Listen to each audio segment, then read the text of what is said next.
بسم اللہ الرحمن الرحیم۔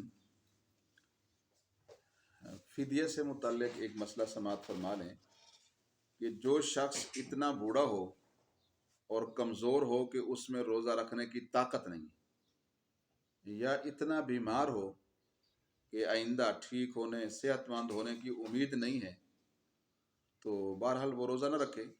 شریعت کے یہی حکم ہے، بلکہ ہر روزے کے بدلے میں ایک غریب مسکین کو صدقہ فطر کی مقدار میں غلہ دے دے یا اس کی قیمت دے دے،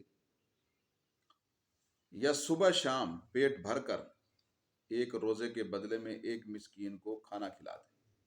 اگر یہ نہیں گندم دیتا یا پیسے نہیں دیتا ہے تو پیٹ بھر کر اس کو کھانا کھلا دے، تو شریعت میں اس کو فدیہ کہتے ہیں، یہ روزے کا فدیہ ہے۔ تو اگر اس میں طاقت آ جائے یا یہ تندرست ہو جائے تو پھر ایسے شخص کو سارے چھوڑے ہوئے روزوں کی قضا رکھنی پڑے گی، خواہ فدیہ دے دیا ہو تو بھی۔ البتہ پھر جو فدیہ دیا تھا اس کا ثواب جو ہے انشاءاللہ اللہ تعالیٰ عطا فرمائے، یعنی وہ ایک مالی اعانت ہو جائے گی غریب آدمی کی، تو اس کا اللہ پاک اس کو ثواب عطا فرمائے۔